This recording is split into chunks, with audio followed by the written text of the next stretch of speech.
Time to study YouTube channel में आप सभी का एक बार फिर से स्वागत है ना। तो हम लोग ने पिछले थ्योरी क्लास में मौर्य साम्राज्य के बारे में पढ़ा था। मौर्य वंश के बारे में पूरा डिस्कशन किए हुए हैं और उससे रिलेटेड जितने भी मौर्य साम्राज्य से रिलेटेड एमसीक्यू क्वेश्चन है जो एग्जाम में अब तक पूछे गए हैं, सारे का हम लोगों ने एमसीक्यू भी देख चुके हैं। उसके बाद क्या है, मौर्य के बाद मौर्योत्तर काल देखते हैं। मौर्य के बाद किस किस राजवंशों का शासन हुआ और किस किस राजवंशों में क्या क्या घटनाक्रम घटी है ना। इससे पहले एक इन्फॉर्मेशन दे दें आप लोग को कि हम लोगों ने इसी चैनल पे ना साइंस का भी एक सीरीज स्टार्ट कर दिया है, जिसे फिजिक्स का भौतिक विज्ञान का सीरीज स्टार्ट हो गया है। वो लगातार चलता रहेगा, जिससे आपके अपकमिंग 68 बीपीएससी के लिए है ना, फिर बिहार सचिवालय के एग्जाम के लिए बीपीएससी में जानते हैं, आप लोग जानते होंगे 30 से 35 प्लस साइंस से क्वेश्चन रहते हैं ना। और उसके बाद सचिवालय का जो है उसके सिलेबस के अकॉर्डिंग उसमें 25 क्वेश्चन आपके साइंस के ही होंगे है ना। तो आप लोग वो सीरीज को भी लगातार देखते रहें तो ज़्यादा अच्छा रहेगा। तो ठीक है, ज़्यादा टाइम न देते हुए हम लोग स्टार्ट करते हैं मौर्योत्तर काल है ना। मौर्य वंश खत्म होने के बाद है ना, तो इसे जो है ना ब्राह्मण वंश भी कहा जाता है, ब्राह्मण साम्राज्य भी कहा जाता है। तो ध्यान में रखना है और देखना है ना। तो हम लोग देखे थे मौर्य वंश के अंतिम शासक कौन था, बृहद्रथ है ना। मौर्य वंश का अंतिम शासक कौन था, बृहद्रथ। बृहद्रथ की हत्या कर देता है कौन, तो पुष्यमित्र शुंग। पुष्यमित्र शुंग का हत्या करे किस वंश की, तो शुंग वंश की स्थापना करता है ना। तो कोई कन्फ्यूजन नहीं होना चाहिए यहाँ तक है ना। तो शुंग वंश का संस्थापक कौन हो जाए, तो संस्थापक कौन हो जाए, तो पुष्यमित्र शुंग हो जाता है ना। तो उसकी राजधानी कहाँ होती है, तो शुंग वंश की राजधानी कहाँ है, तो विदिशा राजधानी है था। पतंजलि पुष्यमित्र के दरबार में रहते थे ना। वो क्या थे, राजपुरोहित थे है ना। पुष्यमित्र की ने है ना, पतंजलि के बारे में देख ले। पतंजलि क्वेश्चन पूछेगा, पतंजलि किसके दरबार में रहते थे, तो पुष्यमित्र के दरबार में रहते थे ना। उसके बाद पुष्यमित्र ने मीनांडर को पराजित किया ना। कभी कभी क्वेश्चन 1 लाइन में पूछता है कि पुष्यमित्र को किसने पराजित किया, तो मीनांडर ने पराजित किया। वो कौन थे, हिंद यूनानी थे। मीनांडर कौन थे, तो हिंद यूनानी। और पुष्यमित्र क्या 2 अश्वमेध यज्ञ भी करवाए है ना। पुष्यमित्र स्टेटमेंट में क्वेश्चन आ जाएगा, पुष्यमित्र क्या 2 अश्वमेध यज्ञ कराए थे है ना। तो उसके बाद कालिदास की एक रचना है ना, कालिदास की एक रचना है मालविका अग्निमित्र है ना। मालविका अग्निमित्र में क्या है, शुंगकालीन शासन व्यवस्था के बारे में राजनीतिक गतिविधियों का वर्णन है। तो क्वेश्चन कभी कभी आता है कि मालविका अग्निमित्रम में किस वंश के शासन कालीन का वर्णन है, तो किस तरह, तो शुंगकालीन शासन काल का वर्णन है। तो ध्यान रखना आप लोग। फिर नेक्स्ट देखते हैं, पुष्यमित्र ने बौद्ध विहार है ना, पुष्यमित्र ने बौद्ध विहार को नष्ट किया ना। पुष्यमित्र क्या किया, वो ब्राह्मण था तो बौद्धिस्ट को दिखना नहीं चाहता था ना। तो पुष्यमित्र क्या है, बौद्ध विहार का क्या है, बौद्ध विहार को नष्ट किया है ना। भिक्षुओं की क्या हत्या भी करवा दिया था है ना। उसके बाद बौद्ध विरोधी था ना, पुष्यमित्र क्या था, बौद्ध विरोधी था और बौद्ध विहार को नष्ट कराया, भिक्षुओं की क्या हत्या भी कर दिया था ना। पुष्यमित्र ने, लेकिन पुष्यमित्र ने भरहुत है ना, भरहुत के स्तूप बनाने का श्रेय किसे जाता है, तो पुष्यमित्र शुंग को ही जाता है। बौद्ध धर्म के विरोधी होते हुए भी ना उसने क्या भरहुत में स्तूप का बनाया था ना, कौन, तो पुष्यमित्र शुंग ने ही बनाया जाता है ना। तो देखते हैं उसके बाद शुंग वंश का अंतिम शासक। तो शुंग वंश का अंतिम शासक कौन होता है, देवभूति कौन है, शुंग वंश का अंतिम शासक होता है। शुंग के काल में ही ना मनुस्मृति की रचना होती है। ये भी ध्यान रख, क्वेश्चन पूछा कि मनुस्मृति की रचना कब हुई, तो शुंग के काल में ही है ना। और शुंग का अंतिम शासक कौन था, तो देवभूति था ना। ध्यान रखिएगा। हम लोग नेक्स्ट देखते हैं फिर क्या है। नेक्स्ट है कण्व वंश है ना। कण्व वंश आप लोग इसका वीडियो को स्लो करके स्पीड करके जिस तरह देखना चाहते हैं देखिए, लेकिन नोट्स बना के अगर पढ़ेंगे और 2-3 बार इसको रिवाइज करते हुए वीडियो को अगर देखेंगे ना, मुझे लगता है कि आपका कन्फ्यूजन पूरा क्लियर हो जाना है एशियंट हिस्ट्री का। इसी के बाद हम लोग मेडावल हिस्ट्री पढ़ेंगे, उसका भी कंसेप्ट इसी तरह सेम चलेगा। इसी तरह theory class with MCQ her subject wise चलेगा, आप लोग के लिए बहुत कारगर होगा, इसलिए चैनल से जुड़े रहे है ना। उसके बाद नेक्स्ट देखते हैं, नेक्स्ट शुंग वंश के बाद कौन सा काल आता है, तो कण्व वंश है ना। कण्व वंश है ना। कण्व वंश के संस्थापक कौन है, क्वेश्चन पूछेगा कण्व वंश के संस्थापक कौन, तो वासुदेव है ना। शुंग वंश के अंतिम शासक, अभी वो जस्ट पीछे देखिए, शुंग वंश का अंतिम शासक कौन था, तो देवभूति की हत्या कर देता है कौन, वासुदेव, और कण्व वंश की स्थापना करता है ना। तो ध्यान रखना है ना। कुल 4 शासक में, कर्ण वंश में कुल 4 शासक हुए, है ना। इसमें कौन था? पहला वासुदेव, है ना, क्या भूमिमित्र, है ना, उसके बाद क्या है, नारायण और सुशर्मा, है ना, सुशर्मा। ये 4 शासक हुए थे किसमें? कर्ण वंश के कुल 4 शासक में। उसके बाद सुशर्मा, सुशर्मा कौन है? सुशर्मा कर्ण वंश के अंतिम शासक हुए। इसी रिलेटेड जो इम्पोर्टेंट क्वेश्चन आता है और संभावना आता है, बस वही हम लोग देख रहे हैं। साम्राज्य केवल पाटलिपुत्र तक ही सिमट के रह जाता है ना। तो हम लोग देखें ना, कर्ण वंश का साम्राज्य जो है सिर्फ क्या, पाटलिपुत्र तक ही सिमट के रह जाता है। कर्ण वंश के बाद हम लोग का नेक्स्ट क्या है, तो सातवाहन वंश, है ना। सातवाहन वंश का स्थापना देखते हैं कब, तो 30 ईसा पूर्व से 250 ईसा पूर्व से। सातवां क्वेश्चन पूछेगा कि सातवाहन वंश के संस्थापक कौन है, तो सातवाहन वंश के संस्थापक सिमुक, है ना। तो ध्यान रखिए, क्वेश्चन बहुत बड़ा आया हुआ है। तो राजधानी, सातवाहन वंश की राजधानी कहाँ, तो प्रतिष्ठान कहाँ पड़ता है, महाराष्ट्र में और कृष्णा नदी के क्षेत्र में ना। कृष्णा और गोदावरी नदी के मध्य का जो क्षेत्र था वहाँ पे ना, कृष्णा और गोदावरी के मध्य के क्षेत्र में, वहाँ पर राजधानी प्रतिष्ठान महाराष्ट्र में ना। उसके बाद राजकीय भाषा, सातवाहनों की राजकीय भाषा कौन थी, प्रकृति, है ना। लिपि कौन थी, सॉरी, प्राकृत भाषा थी और लिपि ब्राह्मी लिपि थी, है ना। उसके बाद सातवाहन वंश किसी न किसी रूप में लगातार 3 दशक तक चलता रहा, देखे ना, 3 दशक तक लगातार चलते रहा ना। जो प्राचीन भारत में किसी वंश का क्या है, सर्वाधिक कार्यकाल रहा, है ना। तो ये एक पॉइंट आप लोग ध्यान में रख सकते हैं। उसके बाद देखिए, सातवाहन वंश के प्रमुख शासक कौन है, तो गोमतीपुत्र सतकर्णी। क्वेश्चन पूछेगा गोमतीपुत्र सतकर्णी किस वंश से संबंधित है, तो सातवाहन वंश, है ना, ध्यान रखना है। ब्राह्मणों को भूमि दान, है ना, ब्राह्मणों को भूमि दान, उस प्रथा व्यवस्था को क्या कहते हैं, सामंत व्यवस्था। सामंत व्यवस्था का प्रथा यहीं से स्टार्ट होता है, कब से, सातवाहनों से। इसकी जानकारी कहाँ से मिलती है, तो नाना घाट के अभिलेख से मिलती है ना। तो सामंत व्यवस्था, क्वेश्चन पूछेगा सामंत व्यवस्था किससे संबंधित है, तो सातवाहन वंश से। और ब्राह्मणों को भूमि दान देने की प्रथा यहीं से स्टार्ट होता है ना। उसके बाद देखिए, शीशे चांदी कांसी के सिक्के प्रचलित थे, मतलब सातवाहन वंश शासन काल में शीशे चांदी कांसी के सिक्के प्रचलित थे। और सर्वाधिक सिक्के चलाए थे किसने, सातवाहन शासकों ने सर्वाधिक शीशे के सिक्के। इस बार क्वेश्चन भी पूछा गया था ये बीपीएससी में, जो एग्जाम कैंसिल हो गया था। उसके बाद देखिए, सातवाहन वंश का जो है मातृसत्तात्मक व्यवस्था, तो माता प्रधानता था, लेकिन राजा का पद क्या था, पितृसत्तात्मक था ना।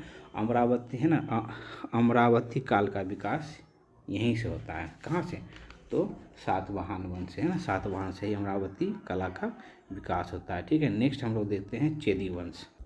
चेदी वंश में क्या, अशोक के मृत्यु के बाद कलिंग पुनः स्वतंत्र हो जाता है ना। कलिंग पुनः स्वतंत्र हो जाता है। कलिंग में क्या, चेदी के प्रमाण, है ना, प्रमाण, कलिंग में चेदी के प्रमाण कहाँ मिलते हैं, तो हाथी गुफा अभिलेख कहाँ पता है, ये और उड़ीसा में पता है ना। तो देखा उसके, अब चेदी वंश के सबसे प्रतापी राजा कौन थे, तो खारवेल। कभी कभी क्वेश्चन पूछेगा कि खारवेल किस वंश से संबंधित है, चेदी वंश या महामेघवाहन वंश, है ना, महामेघवाहन वंश भी कहा जाता है इसको, है ना। उसके बाद देखिए, मतलब चेदी में ही खारवेल ने मगध पर आक्रमण कर, खारवेल क्या करता है, मगध पर आक्रमण करता है। और क्या, जीन शीतलनाथ की मूर्ति कौन होता है, जीन शीतलनाथ कौन थे, ऋषभवेद, है ना। ऋषभवेद मतलब जैन के प्रथम तीर्थंकर जी, उसकी प्रतिमा मूर्ति को जीत कर कहाँ, महाजनपद कलिंग से लाया था ना। अब हम लोग पिछले क्लास में देखे थे ना, महाजनपद में कौन, ये महापद्म नंद क्या करता है, कलिंग पे आक्रमण करता है ना, कलिंग पे आक्रमण करता है। और यही जीन शीतलनाथ की मूर्ति को क्या करता है, महाजनपद कलिंग से लेके आ जाता है। उसका बाद है खारवेल के समय क्या आता है, ये फिर कहाँ पुनः यहाँ पे इस क्षेत्र में आक्रमण करता है। और ये प्रतिमा को पूरा उठा के कहाँ, कलिंग में ले जाता है ना। तो ये हम लोग बोले हुए थे कि हम लोग ये आगे इस चीज़ को देखेंगे ना, तो ध्यान में रखना है। कौन सा प्रतिमा थी, जीन शीतलनाथ की प्रतिमा। ये किसका, ऋषभदेव प्रतिमा, है ना, ऋषभदेव के, जैन धर्म के प्रथम तीर्थंकर थे। चेदी वंश हो गया। इसी के बाद क्या होता है ना, इसी के टाइम जो है ना, कुछ विदेशियों का आगमन पुनः होता है ना। भारत आने वाले कुछ विदेशियों का क्रम, है ना, कुछ विदेशी शासक भी क्या भारत में आके अपना शासन स्थापित किए थे। उसी में से एक है ये टॉपिक, है ना, भारत आने वाले कुछ विदेशियों का क्रम, है ना। ये विदेशियों का क्रम, तो कौन सा, तो भारत कौन उस टाइम कौन पहले आए थे, तो हिंद यूनानी आए, फिर शक आए, फिर पल्लव आए, फिर कुषाण आए। तो हम लोग एक एक करके इन सब राजवंशों का क्रम देखेंगे और उसके टाइम की हुई सारी घटनाओं को देखेंगे, है ना। तो देखते हैं फिर मौर्योत्तर काल में जो हिंद यूनानी आए थे, है ना। तो हिंद यूनानी जो मौर्योत्तर काल में जो आए थे वो कहाँ के थे? ग्रीक और वक्ट्रियाई, है ना, बैक्ट्रियाई जगह से आए थे, है ना। तो हम लोग हिंद यूनानी के बारे में कुछ देखते हैं ना। हिंद यूनानी में सबसे पहले क्या था? डेमेट्रियस ने भारत पर आक्रमण किया और पंजाब, अफगानिस्तान एवं सिंध को जीता। कब? तो 190 ईसा पूर्व में, है ना। तो ध्यान रखना इस चीज़ को। उसके बाद इस हिंद यूनानी जब आए तो अपनी राजधानी कहाँ थी? तो साक्ल कहाँ था? तो सियालकोट में, है ना।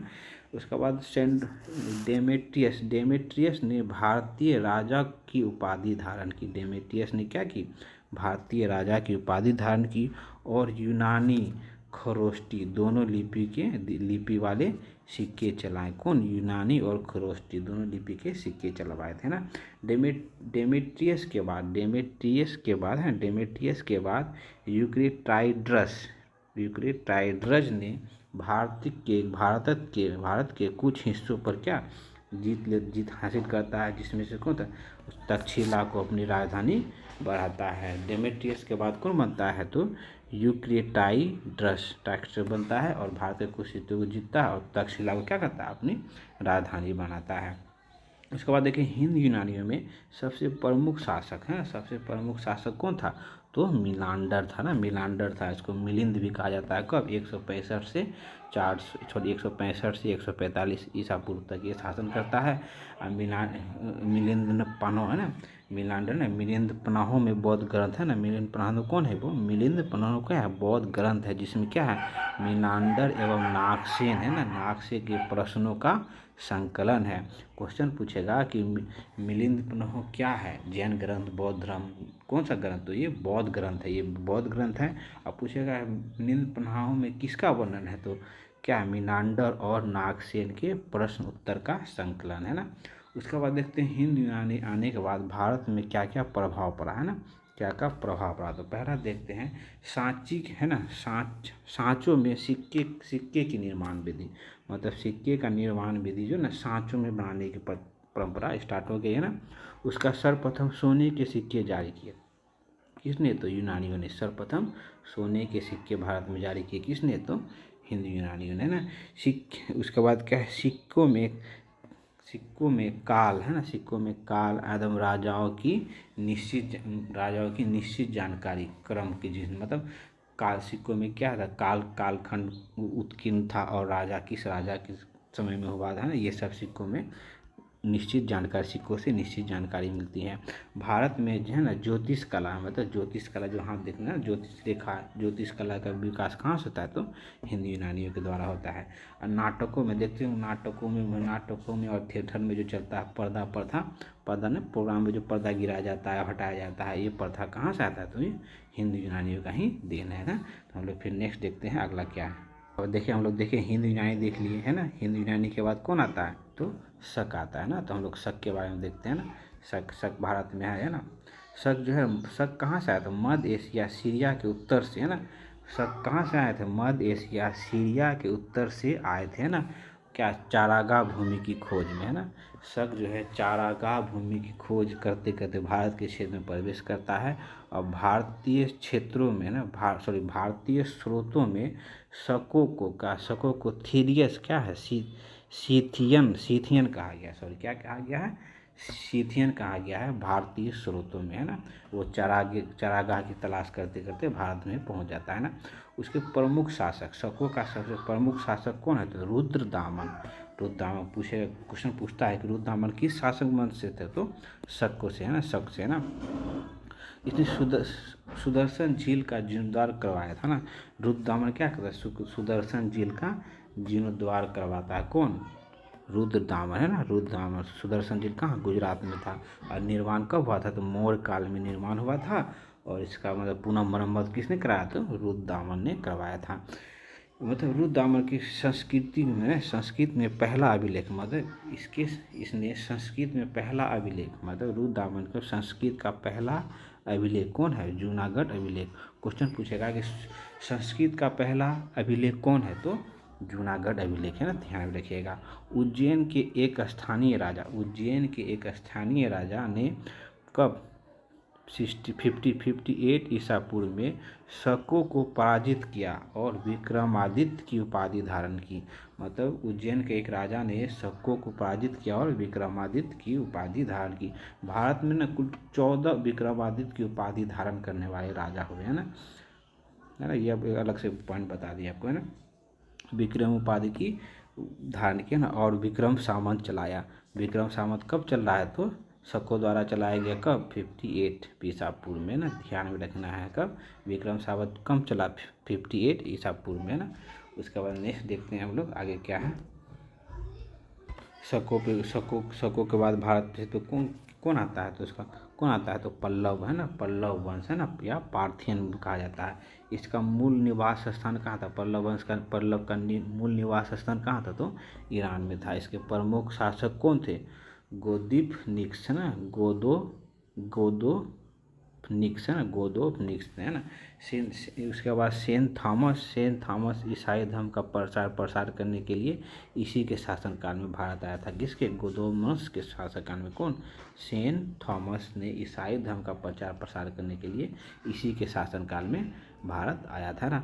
पल्लव साम्राज्य का अंत कौन कर देता है, तो कुषाणों के द्वारा क्या होता है? पल्लव साम्राज्य का अंत हो जाता है। तो ये पल्लव इतना ही था क्या, इससे रिलेटेड यही एक जो छोटा मोटा क्वेश्चन आता है तो हम लोग वो देख चुके हैं। फिर नेक्स्ट देखते हैं। उसका पल्लव के बाद है कुषाण वंश, है ना। कुषाण वंश ये कुषाण वंश कहाँ से आता है? चीन के तोखरी, है ना, चीन के तोखरी जाति से संबंधित है। कौन? कुषाण वंश। और ये मध्य एशिया के माध्यम से भारत में आया था, है ना।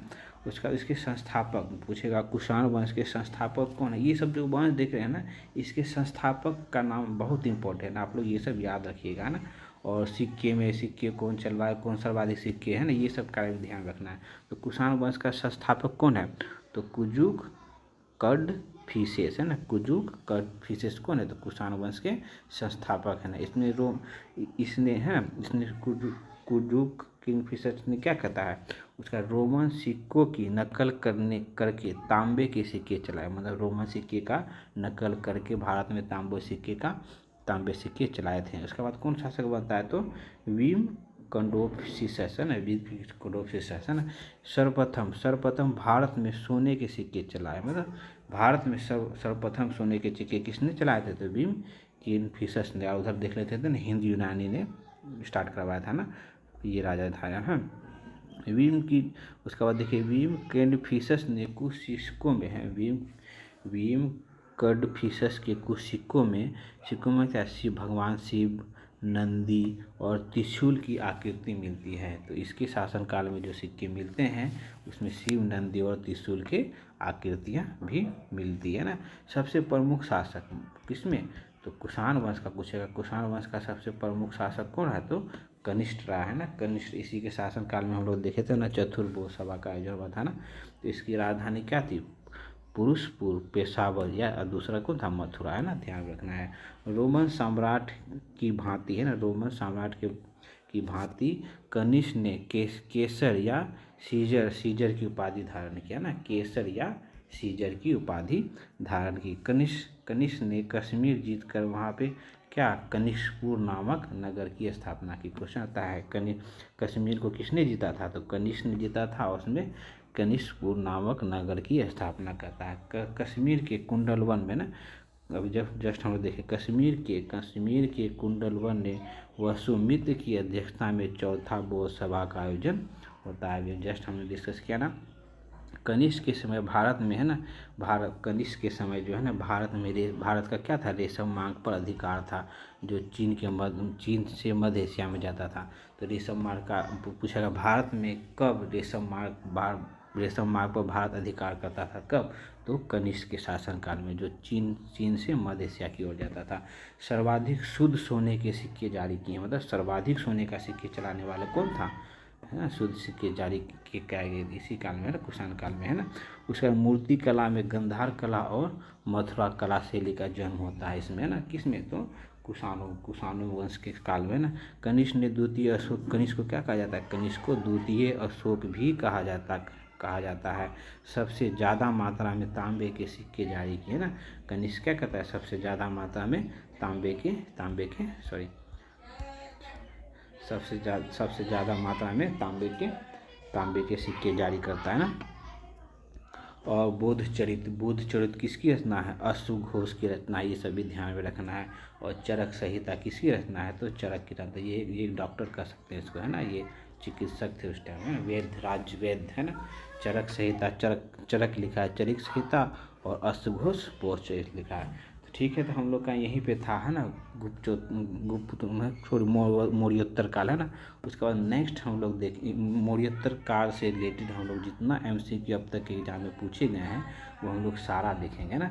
उसके बाद फिर हम लोग क्या देखेंगे, उसके बाद गुप्त साम्राज्य देखेंगे, फिर गुप्त साम्राज्य की से रिलेटेड पूरा MCQ देखेंगे ना।